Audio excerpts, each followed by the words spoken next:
Hello everyone and welcome back to another figure review. Today we're going to be taking a look at the S.H.Figuarts Dragon Ball Z Bardock. That's right, no fancy titles here. But let's be real, it would have been cooler for it to have said the father of Goku. Anywho, this is the reissue that came out back in October of 2023. At least that's when BBTS shipped out my copy that you see here. I still have the original seal from 2021, and there's kind of a good reason for it. If you're not familiar with the original run of this figure, he was plagued with quality control issues where 1. The ball joints connecting to the shoulders were extremely tight, and 2. His upper bicep swivels were extremely tight from the factory. And I think the wrist pegs were also an issue, I could be wrong. But with the reissue here, I believe Tamashii has addressed all of those issues. And yes, I'm about 2 years late with this review, but there's a method to my reviewing madness. So with that said, let's get into it. Starting with the packaging, we have an image of Bardock charging at us with his riot javelin in hand. Side note, I absolutely love it when Tamashii has these characters in action poses on the box, other than just standing there, like we saw with Teen Gohan or Metal Cooler, just to name a few. We do have some manga style paneling in the background that is done in a nice burgundy color, which complements the sleeves around his legs and forearms, as well as his blood-soaked headband. The right side of the box is going to continue those manga style panels, with the back side of the box giving us a closer look at Bardock, his accessories, as well as what kind of poses we can expect to get the figure into. Here's a look at the left side of the box. A quick look at the top.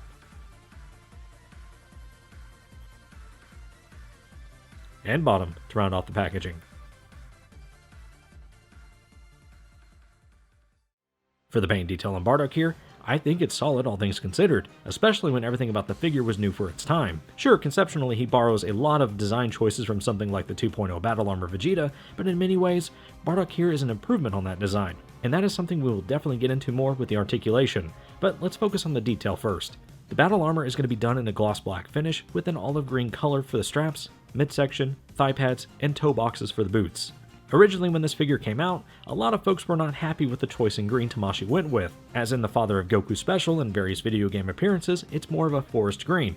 However, the more I got to gathering ideas for the review, it dawned on me that it's quite possible that Tamashii took inspiration from the episode of Bardock short film, which looks a lot closer to what we eventually got in hand. As for the head sculpts and faces, it's all new and specific to Bardock, right down to the lines in the hair and his iconic scar on the left side of his cheek, and there's definitely no mistaking who you're looking at. Personally, I think for the Super Broly line of figures and onward is where Tamashii dialed in their craft and really started capturing the likeness of these characters. Speaking of, these faces are some of my favorite that Tamashii has done, though they look a tad small, but I think that's an illusion when you don't have the headband on, because once you put it on, it fills the faces out even more.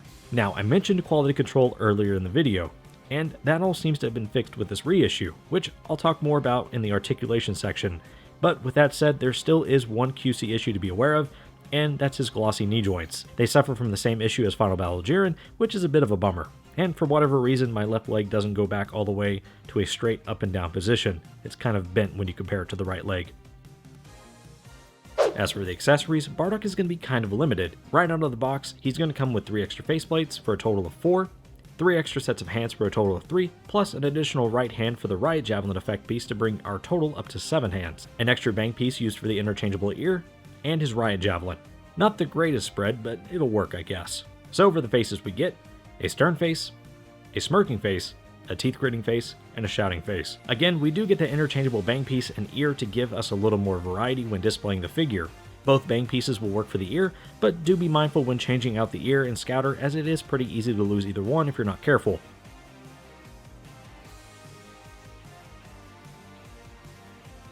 Speaking of, here's a look at all the faces without the scouter. Now, not including the fists that come attached, we get a pair of clenched hands, a pair of splayed out hands, and that extra clenched hand with a peg hole for the riot javelin. Lastly, the riot javelin. Nothing fancy here, it looks like Trunks' Gallic gun accessory with a translucent to metallic blue gradient, and it's key to only peg in a certain way in Bardock's hand, so keep that in mind. Now for what's missing, more hands and at least another face.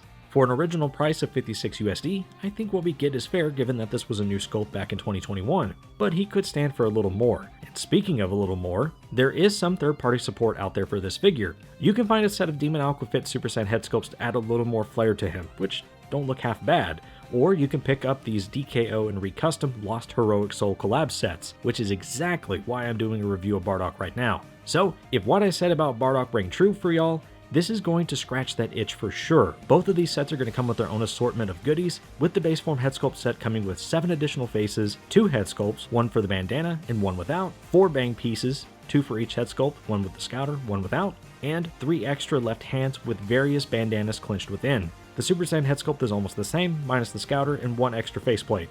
You also get pieces that peg into the back of the sculpts for when you want a look with or without the bandana. In my opinion, these kits are solid, and if you need some spice in the display, I highly recommend checking these out. For a more in-depth look at these sets, click the link in the corner above, or you can find it in the description below, as well as links to those head sculpts. Alright, let's get into the articulation here for Bardock. So, as I've already stated earlier on in the review, this is exactly what I imagine a 2.0 Battle Armored Vegeta would feel like if he was scaled up to the size of Goku. He's going to articulate about the same as this Vegeta, but he's going to have some slight improvements to him. Some improvements that the 2.0 Vegeta could definitely still benefit from. But I digress. Let's go ahead and get Bardock up close, take a closer look, and see what he's all about. Starting with the head and working our way down, Bardock here is going to be able to look up about EA high, and look down about like so. And this is with the assistance of the neck joint, by the way. So that is pretty good. Do be careful trying to articulate Bardock's head, because the bang pieces do have a tendency to pop off if you apply enough pressure going up. Leaning side to side is going to be pretty good. And again, that's because of the neck joint. If you want a little more tilt out of the head, you are going to have to rotate that ball hinge around, and even then you might get just a little more. So remember to not force it, because again, the hinge is only going to go a certain way, and you gotta, yeah. You all know what I'm talking about. Okay. Excuse me. For the shoulders, Bardock here is going to have some really good butterfly joints. He can touch his fists, and it's not horrendously sculpted, excuse me. As you can see, it's sculpted details for the shoulders, and it looks really good. He's going to be able to T-pose about like so, which is pretty good. And because of the ball and socket system, he's going to be able to rotate those arms around a full 360. Speaking of that, this is one of the pain points of the original Bardock that people reported, that the socket was extremely tight, or at least the connection was extremely tight up in here, and so it would obviously creak like it needed some shock oil. And so this one is actually lubed up pretty good from the factory, giggity, and yeah, it's taking care of that issue. Now, as far as the biceps, which was another reported issue, they are still a bit snug, and I think that's just because of the tolerance between the actual shoulder and the bicep. If you are worried about it, I would recommend taking some hot water or soaking it in some hot water. Take it, separate it, put a little shock oil in it when you reconnect it, or use a little bit of dish Dawn soap. This is all advice from Anthony's Custom, not Anthony's Customs. This is all advice from Steven's Toy Reviews, mainly right here. He recommended dish Dawn soap, so I would trust him. I've been watching him for a very long time, so I haven't tried it, but if he says it works, it works. I'm going to take his word for it. Double jointed elbows. Wrist joints are ball hinges, and they are solid. For the torso, Bardock here is going to be able to crunch forward about like so. You do get a little bit of a gap back here, but it's not bad. Leaning back is about like Vegeta. Again, this is going to feel like an upscaled Vegeta, and he's going to articulate like an upscaled Vegeta. So you do get a little bit of gapping in here, but if it, is in direct lighting, kind of like it is now, I've got all these, you can see all the ring lights and everything. You can not really tell that there's a gap there. But if you look at it a certain way, yeah, you can definitely tell. Like, his chest is Pac-Manning for sure. And to that effect, he does have a torso extension, and then you can also collapse the torso down if you need to. Leaning side to side is really good, and you do get some rotation. One of the things I noticed with the original Bardock, this is the reissue by the way, I hope I've made that very clear, is there is some scuffing or paint transfer that happens here. It's not really leaving a mark. All it is just some residual paint left over from this mold, and it's rubbing up against it and leaving marks. It can be removed. Just don't freak out if you see that happen, you rub it and it goes away, you're fine, but, don't really dig into the character like you're trying to make him, go further than he can. Remember to use common sense when articulating these figures. You should be fine. The tail is going to be a floating piece. It is affixed to the back. Like if you want it to stay stationary, you could kind of tuck it in underneath the tail or the nub on his buttocks, and it keeps it from doing this number. But it is a floating piece, and it does push up out of the way if you need to articulate the thigh pads. And these are on little hinges, and I would be very careful articulating them. But they should give before they eventually break.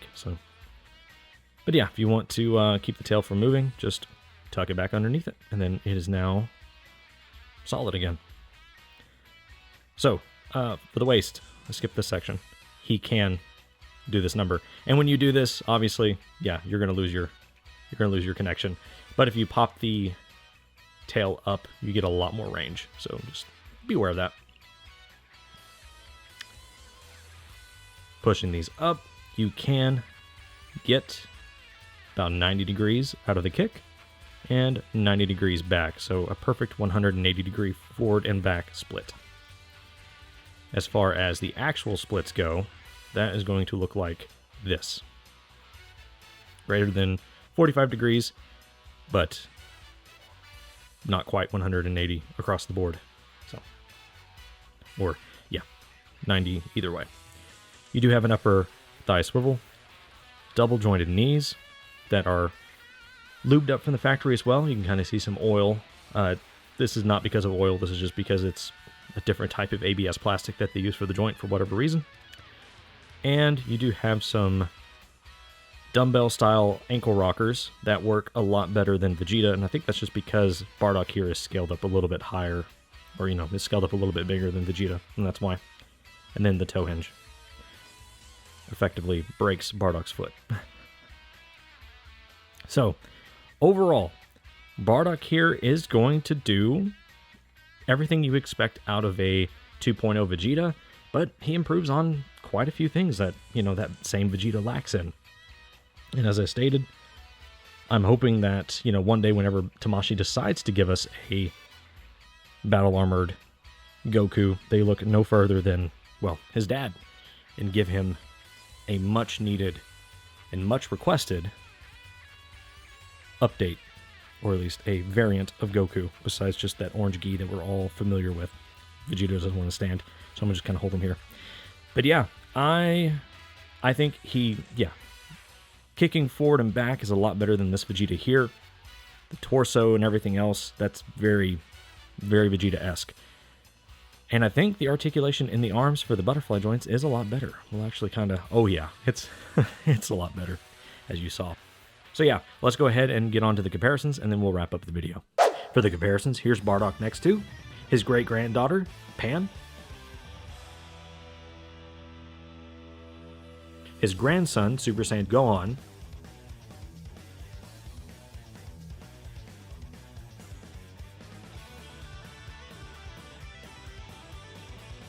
his son, Goku,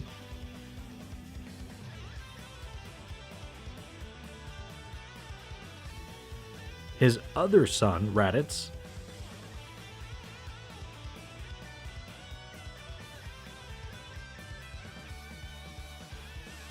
the Prince of All Saiyans, Vegeta,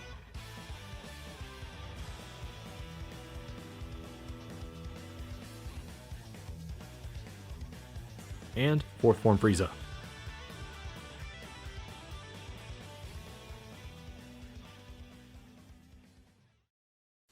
So for my closing thoughts on Bardock, he puts a smile on my face. Everything about the figure gives me that satisfaction of money well spent. The joints are solid, the overall sculpt feels of quality, the articulation is impressive for a battle-armored character, something the 2.0 Vegeta could stand to learn from Bardock even 4 years later after his initial release, and I regret not picking up another copy the times he was on sale on Amazon and BBTS. I really don't have much else to say outside of what I've already mentioned in the review, but I still stand by what I said earlier about Tamashii using this as a stepping stone for a battle-armored Goku whenever they decide to give us that figure. And y'all know which one I'm talking about too. I would say if you're on the hunt for Bardock, pick him up if you can. I think for the popularity of the character and the growing third-party support, he's only going to continue to rise in price until another reissue wave is announced. And definitely try and snag the reissue. Remember to look for the smaller Seal of Quality sticker, and you'll be fine. Now, I don't know if this would be possible given the current product planner for Tamashii, but I wouldn't mind Tamashii filling out the rest of Bardock's crew later down the road if they need some other ideas for figures. Or maybe even give us the correct color scheme as an event exclusive of some sort to commemorate the anniversary of the Father of Goku special. No one likes event exclusives. Hey, it's just a thought, okay? But yeah, I think that's gonna about do it. I don't have much else to say about Bardock. I think he's a great character. He's one of my favorite characters to play as in Budokai 3 because the Spirit of Saiyan's Ultimate is one of the most badass things ever put into a video game. I don't care who the fuck you are. It is amazing. But anywho, I'd like to thank you, the viewer, for making it to the end. If you haven't already, kindly hit the like button and subscribe as it helps me out and keeps the channel growing. Plus, I've got other reviews up and more to come. I'd also love to know what you think of Bardock. Do you own the figure and like it? Or did you pass on it? And do you regret passing on it? I'd love to hear it all. But as always, this has been Delete Reviews, and I'll catch y'all in the next one. Peace.